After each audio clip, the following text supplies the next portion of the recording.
Last time on Lawful Stupid. Listen here, Lawful Stupid family, this is your boy Scott Shainsaw, here to tell you that you should enjoy alcohol in moderation. I remember nothing of last episode. Take it away, boys. So, to be completely fair, I also was drinking a lot and kind of remember some stuff. So, Findahl and Frost take us into the woods so we can bear witness to the Stewards. Well, they didn't take us into the woods. We followed them stealthily. We thought we were stealthy. Well, yeah, but they also knew we were there. Yeah. So it's the same. They coyly lured us into the woods. That's pretty much the last thing I remember was like, all right, we should let the boys hear. And I was like, I like the subtle one-upsmanship by Alex. I also was drinking, but I remember everything. That's good. I don't remember everything. That is as far as I remember. There were 7 of them. There was a troll, Findahl and Frost, an elf, a tree man, a lady orc. So here's the things that I don't remember. I remember everything leading up to the event. I remember them all showing up. I remember all of their descriptions perfectly. I don't remember anything Dwayne said. But he said those things. Except for the descriptions. Yeah. No, like when he's actually speaking as the the dialogue. Yeah. You're just like staring into your camera. We are the stewards. I was like, oh yeah, like the lead shirts. They're like, no, we actually resent they said those things. And then it was like the teacher from Charlie Brown. And just and I'm not saying it was boring. I'm sure it was A+ content. I was just asleep. They were definitely protectors of something, but definitely their own. Like, drunken me remembers like, don't trust the elf, and then drunk me then started being like, you should listen to that Big Boy song because that sounds so good. Apparently, Findahl is supposed to be the protector of Oxbane, and Frost says he's doing a terrible job. And, are they broken up by region? That makes sense. Yeah. Yes. Okay. Cool. And so there was a female troll, a treekin, an orc, an elf. I'm like catching 4 there, and then that's 5, Dwayne, 6. They are tired of hearing us. Please bail us out. Perfect. One of my favorite things in this podcast is when you guys make assumptions or remember about like minute details. It's one of my favorite things in this whole podcast. So I will say that, and then I would give them a brief recap because it's going to be super good. You guys last episode followed Findahl and Frost into the woods as they walked away to get some privacy.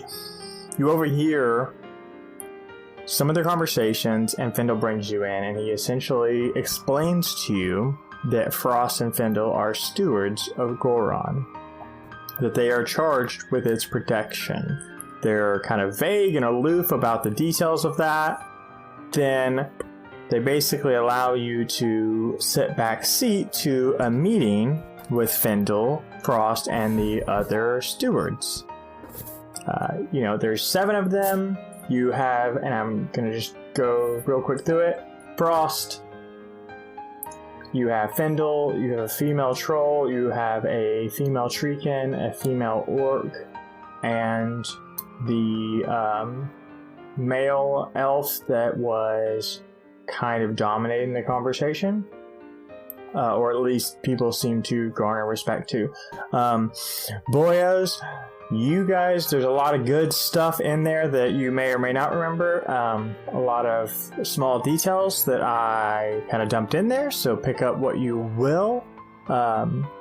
You do remember that Findahl has this crazy amount of lucidity after the meeting, and that Piper actually crawled off of his shoulder and wrapped around his arm and became like this piece of armor for him.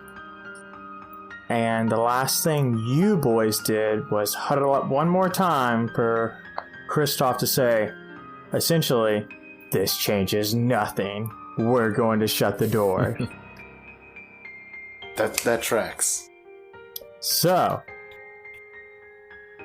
where we pick back up, you 3 and Frost and Findahl in the lead, almost like two parents leading children, are heading back towards the front line, or what you know that will become the front line. Is there anything you guys would like to do before we pick up? Strategize. Mm-hmm. Carry on. I mean, with everybody. Not just like the boys. And Dan? Oh, with like the army? Yeah, like the whole team. Well, I'm sure that the commander probably has a couple ideas.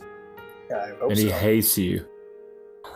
I'm not saying I want to make the plan. It's a strong I'm just saying word. that I want to know what the plan is. Okay. I agree with that. So if on this front line, is there like a CP? That's a command post. Is there like a place where people are gathering that are making decisions? Generals? So yeah, we can get to that when we get there. I'm saying you basically have a walk from the site that you're at and what you know to be becoming the front line, because obviously you haven't been to the front line with these armies staging their battle. So I'm asking if you want to do anything between now and then. I would let the boys take a couple steps ahead of me after we maybe have said our piece, and I'm going to pull Allaria from my back and hold the blade in one hand and the hilt in the other and say, Allaria, and expecting her to respond some way.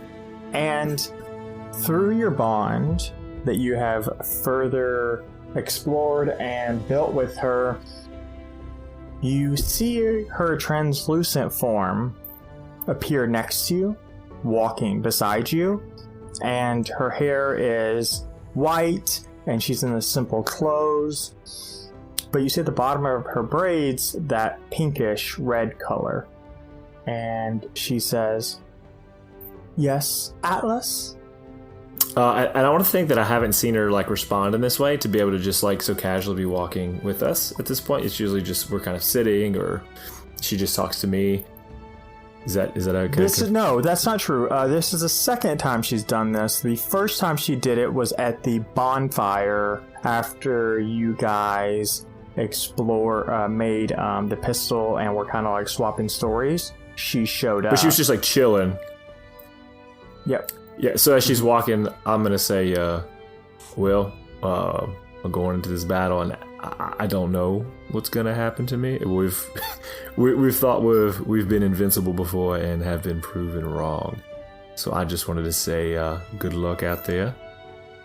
And it's almost like he doesn't know what to say because he's like moved beyond just her being a cursed sword to now this almost object of his affection. And so he just doesn't know what to say, and he's like, and that's all I got to say. And she laughs and she says, "Atlas, it's going to be fine. You're going to get stronger. And more importantly, we're going to kill. We're going to get stronger, Atlas." You sure have a way with words, Allaria. One of us has to, friend. One of us has to. And then I'll just casually just sword back in sheath. And when you put that the sword back into the sheath, she gives you a wink as she fades away, but she gently fades away into the ether. I, Kristoff Shindo, am going to be doing something I don't normally do. I'll be walking with hands kind of clasped behind my back, and I'll be almost muttering, half humming an old Silencian drinking song, kind of nervously. Ooh. And how does it go? Yeah.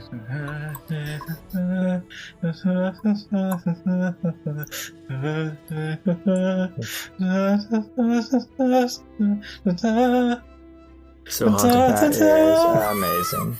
30 minutes later. I'm just going to pull that audio right out of his and just have that laid under anytime he does anything. Send that to Ginger not wait. right now. Yep, exactly. That's stopping everything. All right. Well, that's it. Normally sounds better than that, but I'm kind of muttering it nervously. Right, no, it makes sense. Yeah, Kristoff is nervous. I'm role playing. Yeah, he's in the moment. Rowan, anything you want to do on the way? I'm definitely gonna have to call it. Like, Chris, are you all right? I have to admit something to you, Rowan. I'm scared. Scared of what? That we'll fail again. If you worry about that, you're just gonna bring it about. You gotta be confident. Be yourself. Yourself is what'll get us out. Myself is what got us into that mess in the first place. Almost got Lance and Turinga and all the others. You, Atlas. Well, what got us in that situation was somebody opening up a fucking door of demons. And unless you somehow magically teleported there while we're in that city messing around with the guilds, which seems so long ago, but thank God they're here now. And did that, like, this isn't on you. Dwayne, they figured us out. Yeah, sorry everybody, they figured out the secret plot. You and Kristoff teleported during downtime.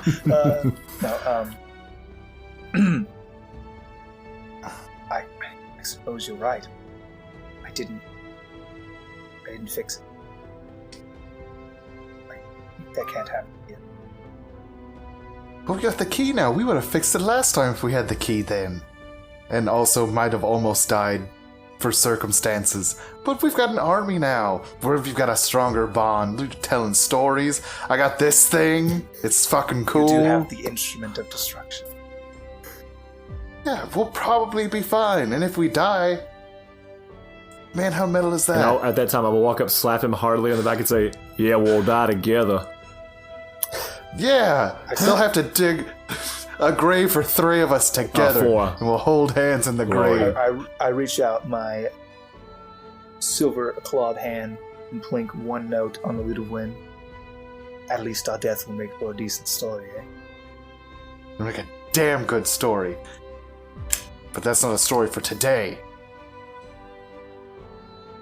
And as you guys are finishing, and now I sing the song full volume, no longer nervously coming. It's a good day to die, but not as good as other days. A good day to die. Love that. As you guys are having this conversation, you begin to hear the sounds of war preparation, armor being put together, clanging of metal, the murmuring of speech, and you're seeing not camps, but gatherings of soldiers in formation deep in these woods. To be in the middle of forests, the army of Yuri, these guilds, the city together, has shown that they can put themselves together despite not having an open area to form up. And you follow Findahl and Frost, who are walking through these different formations, and they don't even care. Frost will nod here and there when he sees people from his guild, from the Architects Guild. But Findahl is beelining directly for the front and is not concerned with anybody else. And when you guys make it to the front, you see Findahl approaches the front line, where you find Justicar Spawn leaning on his lance. And you find the commander of Oxbane, and he is shouting orders to some troops nearby. You also see Ike, and you even see the Magister, who is in largely decorative armor, but still in armor nonetheless.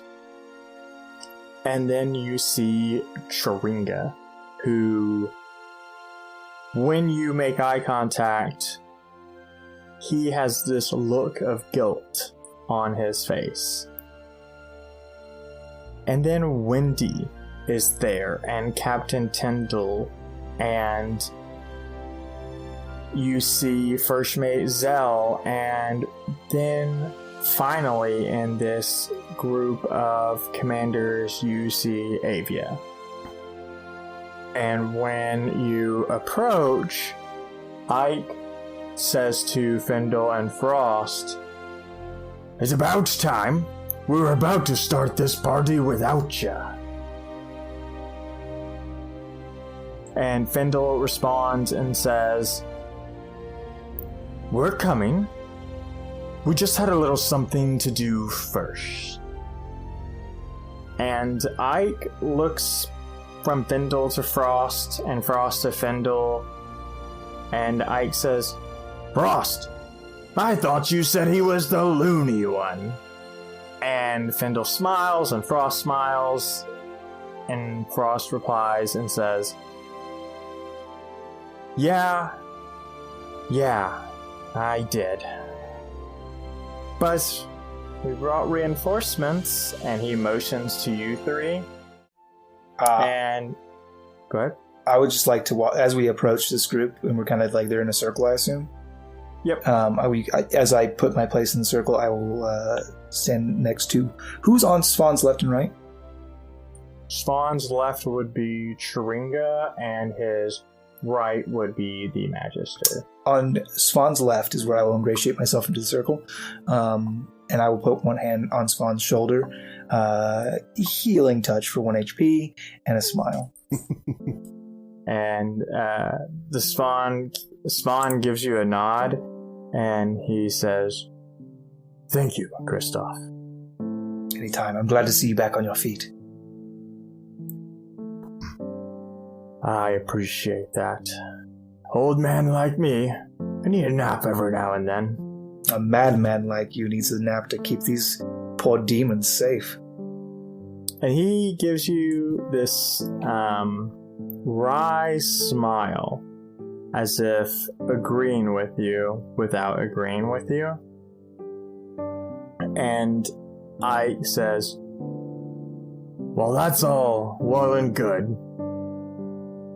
Unless anyone has anything else, let's go over the plan one more time." Eagerly. And Svan says, "All right, what we've decided is the majority of the force is going to go straight against the wall. As you can see," and he kind of motions towards Oxbane, where you see these monsters in droves, and they were already terrifying on their own or in small groups, but seeing them in an intelligent formation has the most dire of appearances. They have brains, I guess, because they're planning a retaliation to what we're doing.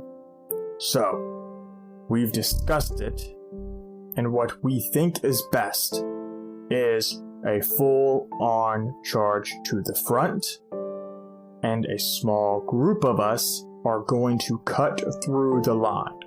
Everyone else's job is going to be to push through, to break the city walls and get a small group of us into the castle, from which point we will build a post or a staging grounds to get more soldiers in. We sent a small team last time, and that did not work. So we want to bring in more people, but the longer this fight goes on, we all know more of those things will be coming through the portal, and we don't have the luxury of that. Are we missing anything? And he motions to you boys and Findahl and Frost. Eyes down. I'll say, you said set up a base inside once we are to break through these things. Is that correct? That is correct. So let me just make sure I'm getting this straight. You want us to set up a base inside where they're continually pushing through, as if to say there will be a point in time where we'll be able to recover once we get in there. This is not an in and out ordeal. This is a overtake them ordeal. I believe, and correct me if I'm wrong, magic users, we can get there and we can make our own portal. And we can start pulling people from the back of the line into the town, giving us an advantage. And Findahl and Frost kind of give a nod. If I may be so bold, humbly, I feel like a direct confrontation is not our best option at this time. I would like to maximize the efficiency of our more martially trained friends. They are currently organized, and that is a terrifying concept, but it could also be an advantage. They are currently grouped up pretty tight. If we were to utilize the arcane bombardments of the Marfis, perhaps coupled with some of the more talented magic users from Yori, we could deal devastating blows to them while grouped. And the captain of the Drunken Sun laughs this hearty laugh, and when he laughs, you can smell that sweet saltwater rum. And he says, "That's my boy. Of course we're gonna blow him up with the arcane cannons." And you can see as he's like talking and embellishing that Avia is just not loving him talking about it and how he's butchering you can just see Kristoff that he's like butchering the art that is her craft. I'm sure that Avia would be more than happy to. You're exactly right. That's the spirit of it. Avia would be more than happy to go through some of the finer details with the magic users when that time comes. It was also my thought that when we utilize those arcane cannons, they're going to disperse. When they do, from the center of impact, they will be driven at least into two sides. We could then use the arcane bombardments to cordon off one side of the forces from gaining the full effect of the fight. That would allow our melee fighters to close the difference against half the force and greatly overwhelm them with numbers, especially if they use the tactics they were perfected by Taringa. And you see the captain stop mid-sentence almost as you explain that, and his eyes kind of not narrow, but they level off, right? They get flat, kind of like that drunk that you see where somebody hears this brilliant idea, and he looks at Avia and goes, "You might watch out for your job. This guy's smart." And Avia rubs her temples, and she says, "Right.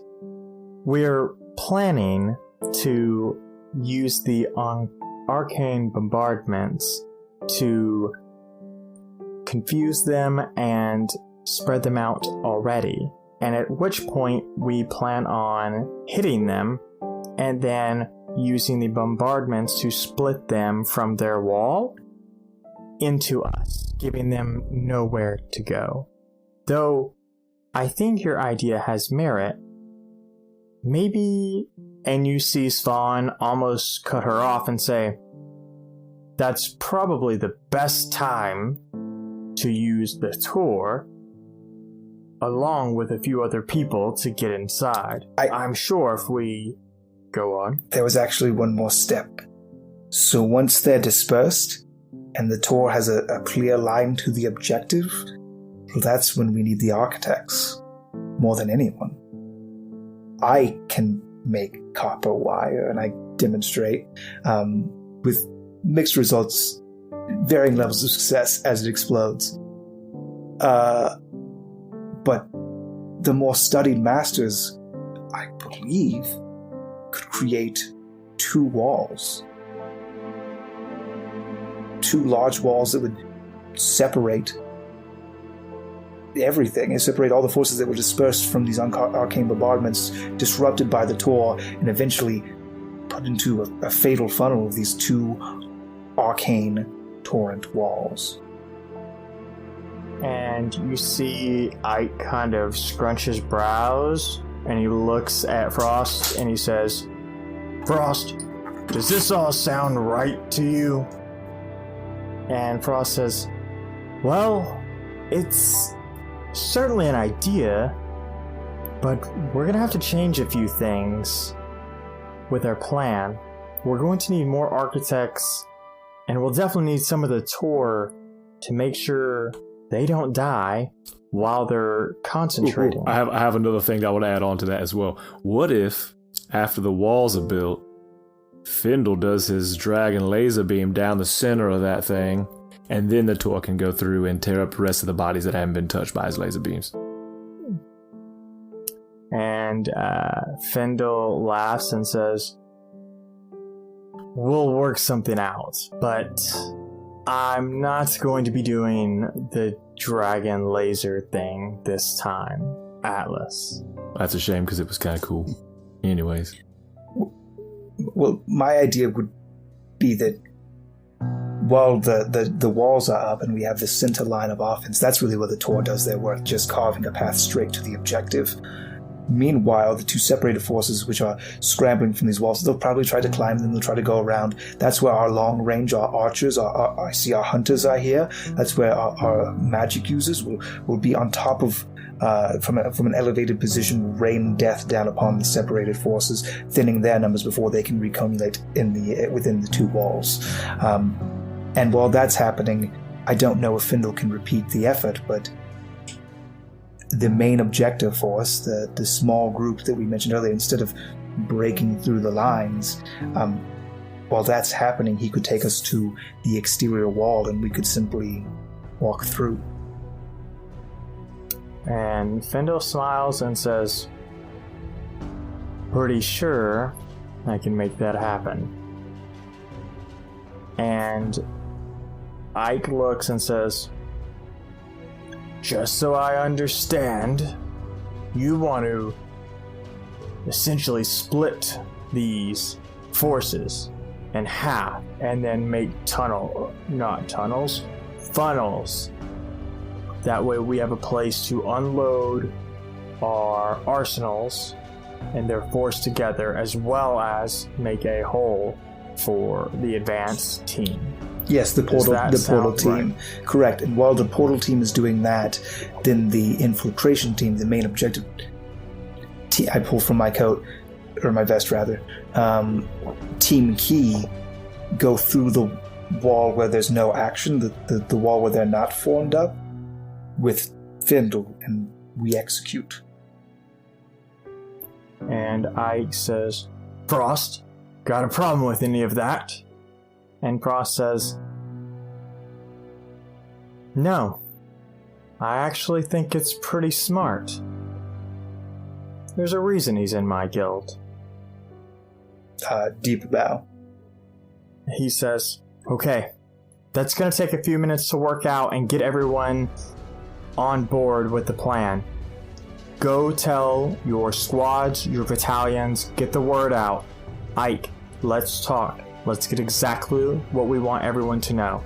And Ike nods, and the 2 break off, and you see Svan, the Magister, and Captain Tyndall go with them, leaving Tringa, Findahl, Avia, and First Mate Zell. I gotta clap Kristoff on the shoulder, just like, I told you, if you just be yourself. I have a mind for tactics, thank you. I learned from the best. Good, because I don't. And it's all a chess game. I had to cheat. This is war, this is not chess, but I guess I don't know what you're talking about exactly. Maybe you can show me sometime. I'd be more than happy to. I think you'd have a knack for it. Well, if we don't die, that'd be we're great. not gonna die, probably. Yeah, you're right. I'm going to just kind of approach. I said her name 10 minutes ago. I forgot her name. Avia, like a bird. Aviary. Avia. Is the captain still with her? No, the captain walked off with the other commanders, like the other people with leadership responsibilities. I'm gonna like walk up to her side, like not making eye contact, just kind of standing beside her and say, "I appreciate your restraint." And she smiles this warm, knowing smile and says, "I appreciate your support." And she says that without looking at you and just like staring ahead. Just know that I fully understand that though I might have some ideas for its utilization, I could never do what you do. And she smiles again and says, "You know, it's interesting to be around all of these architects, these masters of the torrent. And if I'm being honest, they probably are better at it than me.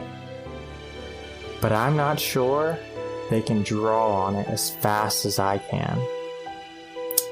There may be some more talented individuals amongst them, but I assure you, none of them have your natural gifts. And Wendy steps back up to you and steps up to your side and says, "Yeah, we all have our strengths and weaknesses. But together is how we're going to take the town back." Absolutely. And Sharinga stands before everybody and mostly looking at you three boys, but also Wendy and the first mate, and says, "I'm really sorry. I know this is all my fault, and I won't be able to apologize or make up for it. But I'm pretty sure you three have dealt with more of my mistakes in the past month than anyone else. I'm so sorry." I mean, it was probably gonna happen eventually, though, right? Like, somebody was gonna make it down there. At least you did it when you got such great, strong people. And I would, like, stand in between Zell and Atlas, like, and this is such a strong team, and, like, you couldn't have picked a better time. Like, if anything, you probably saved the future more trouble. And First Mate Zell gives this big, wide, missing tooth smile. And Findahl looks at you all and he smiles. And not the lunatic smile or the incoherent ramblings of an old man smiles. He just, you can see he appreciates everything. And he says, "Do you have any questions before we start? Anything you want to know? Because," and he looks at the monsters, "this is going to be one of those where we all don't come back. And I would hate for you to go to the other side without answers."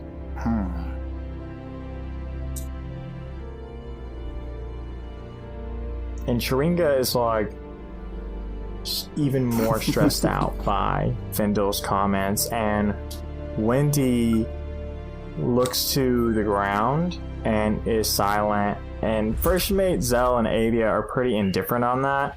And First Mate Zell says, "If I go, my only regrets will all be on land." And Avia smiles and laughs. "I'm not worried about anything. I won't be as close to those as you all." I'll say, is there a way to remove a person from a cursed sword? Do you have that kind of magic?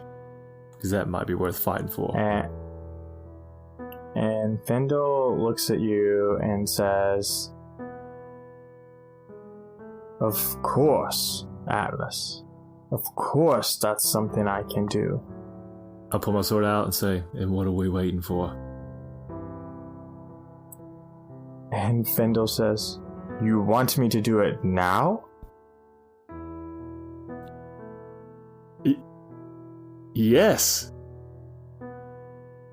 And Findahl says, Oh, "Atlas." What would happen to the spirit? And Findahl looks at you as almost like school book response.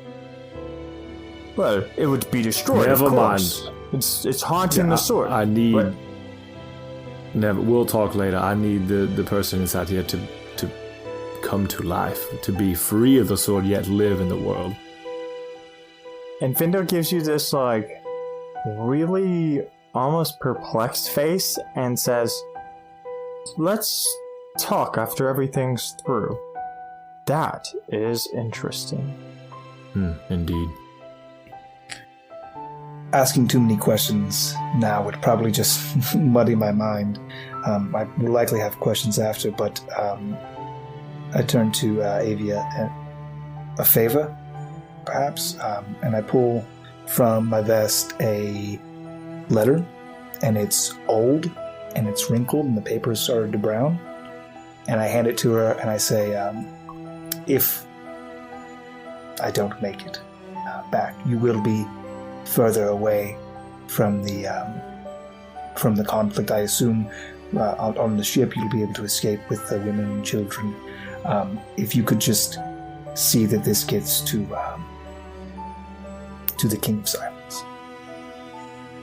And she takes it and looks at you without words and nods before putting it inside of her, like on the inside of her, like outer jacket armor piece. Thank you. Wendy, in response to this, says, "I guess I'll see everyone on the field then," and walks off. And Chiringa, like, kind of gets the hint and says, "Yeah, on the field." And Chiringa leaves, and First Mate Zell leaves, and people begin dispersing, and Avia says, all of you be careful." But she's mostly looking at Kristoff when she says that. And she departs from the group as well, leaving just you boys and Findahl. And Findahl says, "I don't think anything bad is going to happen to you. I think your role here is just beginning. But, Kristoff, if I could have a word with you in private," and he looks at you and looks at Rowan and Atlas. I'll nod and like nod toward Rowan as well. And Now start to I'll walk follow away. suit. And Findahl says, Do they need to mute their volume? That's my question. I will not. Are we in that No. level of immersion? Okay. "No, we're not on that. Because you guys would hear this when you listen to it anyways." Fair. You look at Findahl, and Findahl, who has been coherent this whole time, looks at you and says, "I need you to be careful, Kristoff.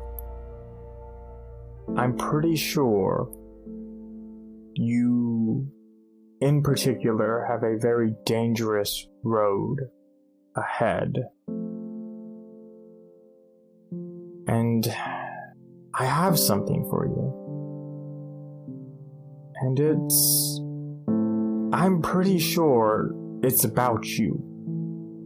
You're the only person that I think it makes sense for." And he kind of laughs and says, "Though I'm Not sure I should give it to you, given the last time I gave you paper. Well, I'm still missing a book. But I think you should have it. I think it's about you. And he hands me a scroll of create or destroy water. He does. He hands you a scroll of create or destroy / purify water. food and drink. Gosh. And he hands you this scrap of parchment that is old and beat up, and he says, you know, the Arcane Wars were a very long time ago, and I believe you're learning.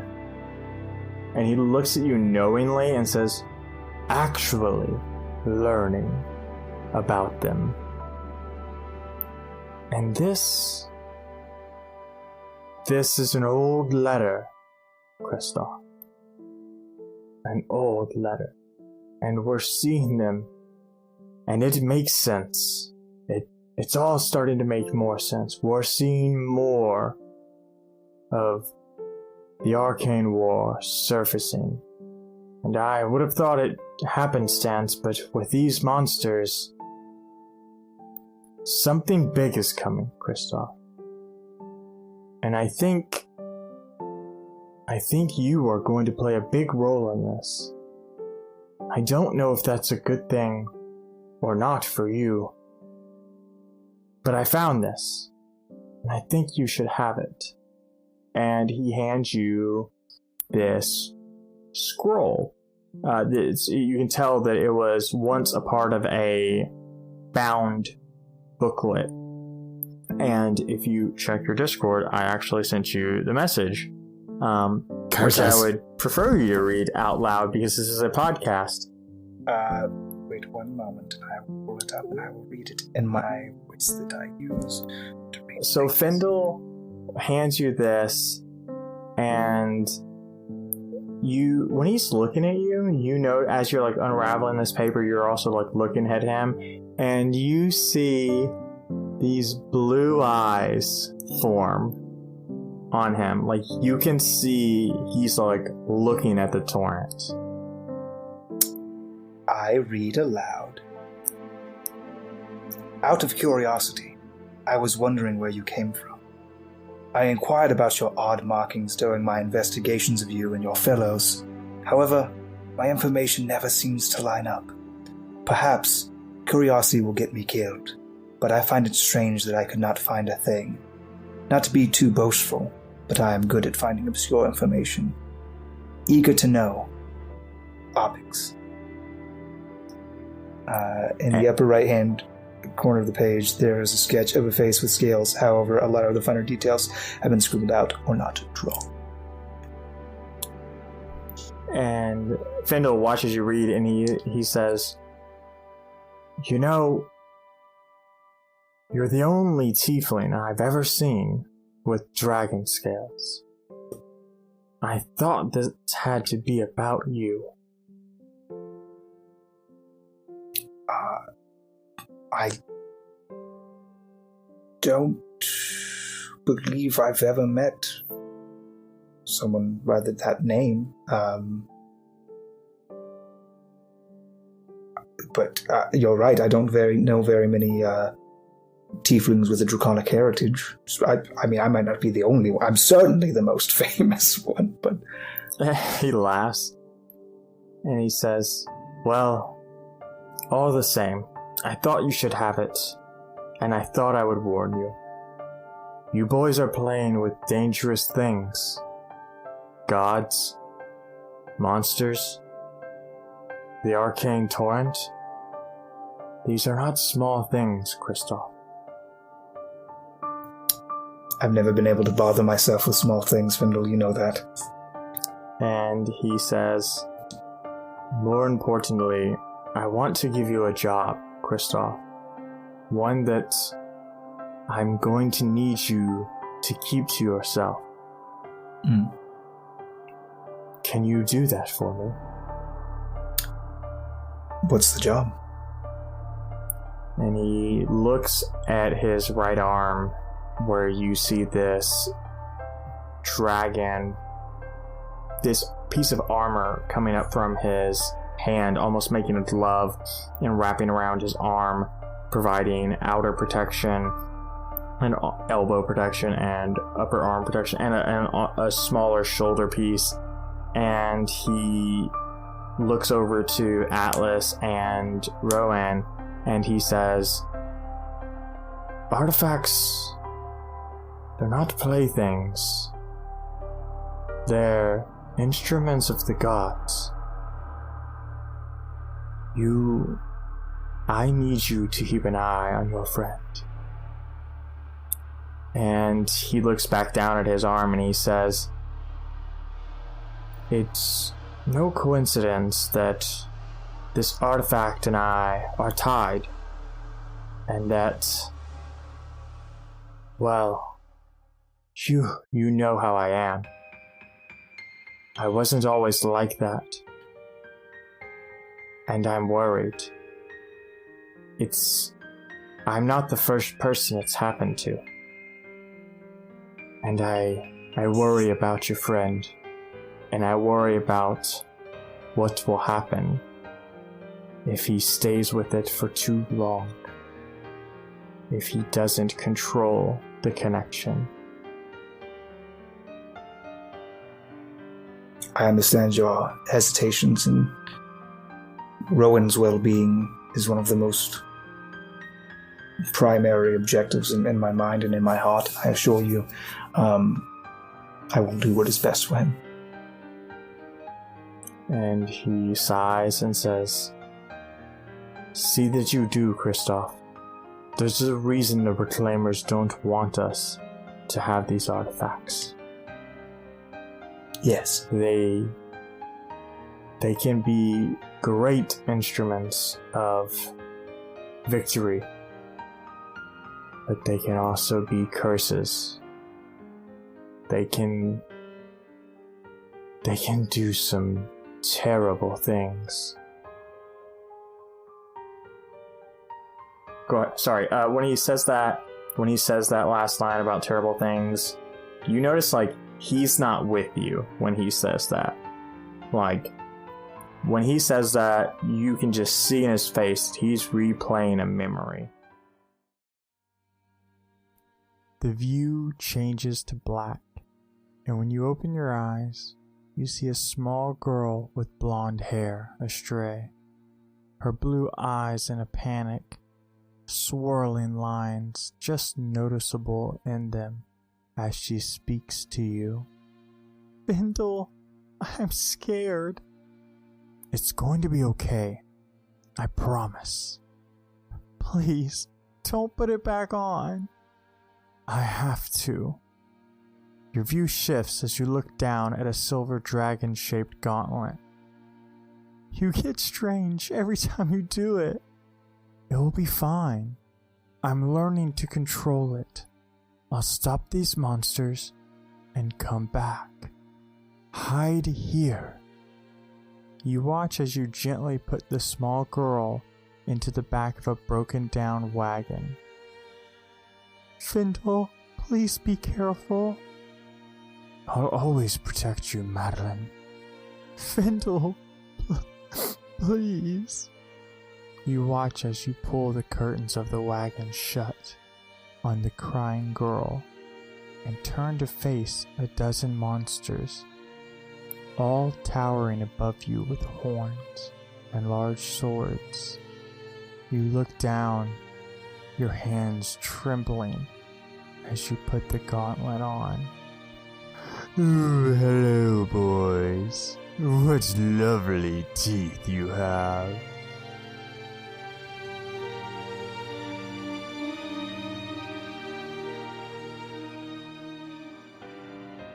I laugh out loud, audibly, not to mock his pain, but I kind of take Findahl and I put my hand on his shoulder and kind of turn him towards Atlas, who we can see in the distance, making character choices for Devin. We can see him holding Allaria, maybe speaking to her softly.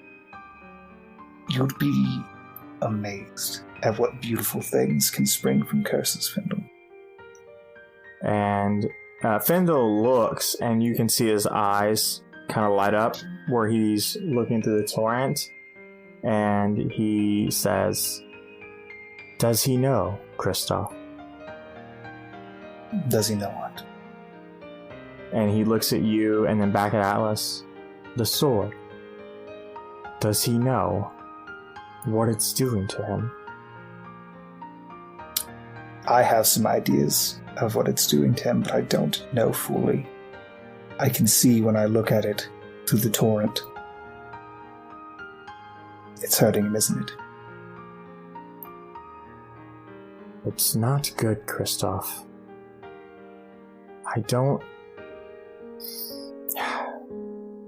Maybe after this is over, we can look at it closer. But it doesn't look good, Kristoff. He won't separate from it, Findahl. And not just because it's cursed. He cares for that spirit. And he smiles and says, I always liked him. And I don't want to have to miss him, Kristoff. Well, we're not past tense yet. We'll leave that for tomorrow. Come on, Findahl. Too much seriousness today, Findahl. And he says, You're right. You're right.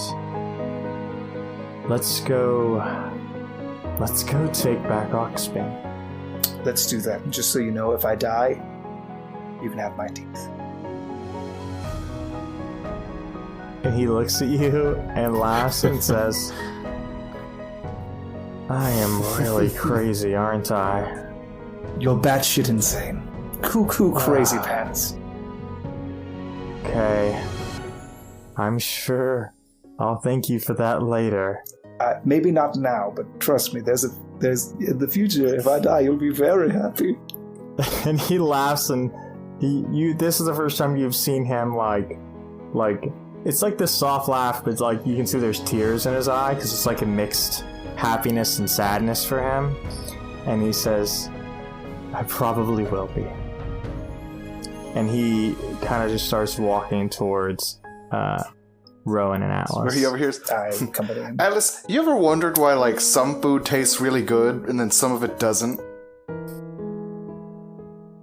Well, everything I've ever eaten has been delicious because my mother made it. But I mean, the hot biscuits, I kind of do wonder about that. Yeah, because like all the stuff that your mom made was really good, and then we have all like the hard biscuits, and like they're just not as good. And I wonder, do you think it's the love? I was gonna say, Mom used to say everything was made with love, and I never did see how I actually put anything like that in there. That's So probably what it is. That must be Do you think we could make like a fortune making love to put in food? I would love to make love. Every time I had anything that Allison cooked, it always tasted exquisite. Then your family made a lot of love and put it in the food. Love. So maybe you love that. So maybe love isn't the key.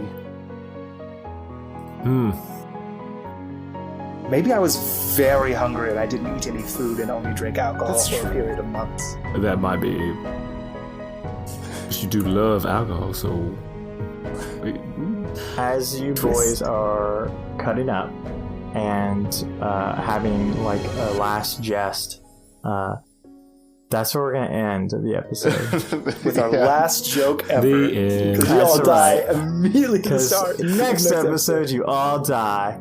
The battle starts, and an arcane bombardment goes sideways, and it's goodbye. First shot, dead. That sounds real close, right? No, it's gonna be fine. They're experts. Yeah, everybody takes 100 D100. 100 D100 damage. Yeah. I was hoping when you opened that letter from Findahl that he like was actually pretending to be lucid, and inside of the picture was just like that circle with the 3 fingers down below his waist and got you. So what I was hoping was that Dwayne somehow knew what was in my letter. He read my mind and knew what was in the letter that I gave to Avia. I remember. And I was hoping that it would be the same letter, and he was saying that I was the rightful King of Silence, because that's who I said to deliver it to, and it somehow time vortex. See, I like to think that, like, the first line of your letter to Palace, like, Dear Palace, I'd rather shit my hands than clap and bow to you. It says, Dear Palace, eat 1,000 dicks. I put upon you the curse of 1,000 cockblocks. Enjoy your Kristoff immediately runs back and gets letter, edits the letter, then runs back to battle. We can't borrow that. Like, I won't say it was really Really? on. No, that's gonna. That'll be a thing in the future. Oh, maybe not. I hope Only if I not. die. Be a sad day. It all commits seppuku. Ooh. Right. So this has been another beautiful Lawful Stupid episode. Shane, why don't you do that roll for humanity for us? That is the thing that I do. I'm pretty sure this episode will be in October. October? I think so, because we're this is 35, and next Monday We haven't even done September yet. Yeah, this will be September. Yeah, I'm not good with months. Okay, I was like, It'll be September whoa, 3rd. What's happening in September that I don't know about? It's moving away. We just have a bunch of guest spotlights that you're not True. involved in. Well, everybody vote for your least favorite charity for September, because I rolled 5. There's 3 more rolls to go. That's true. There's 2 more. That's I'll true. be nat 20s. Crit. That's true. Yeah, this is what you get for rolling test die before Yeah, the show. so I and rolled like wasting 20 your crit crits before 20. the show started. It's my fault. Yeah. Sorry, charities. Yeah, sorry, good things. Well, I just want to say thanks for listening, and hop in the Discord. We are always talking, always chatting. It literally is a family. We are also going to be planning another listening party. It may be a little bit before we get to it, but we definitely will be planning another listening party.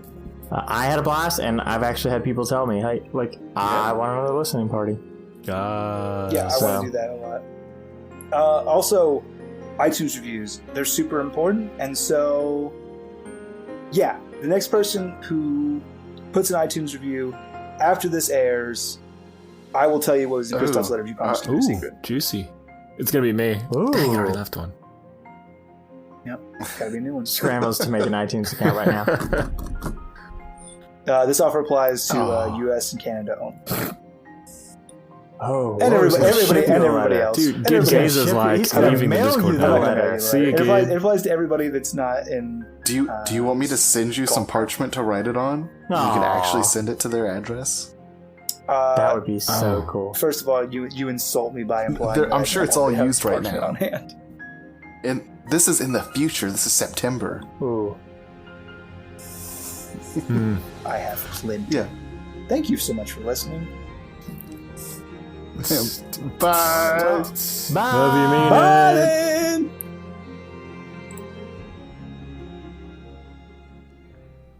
We are storytellers. We are creators.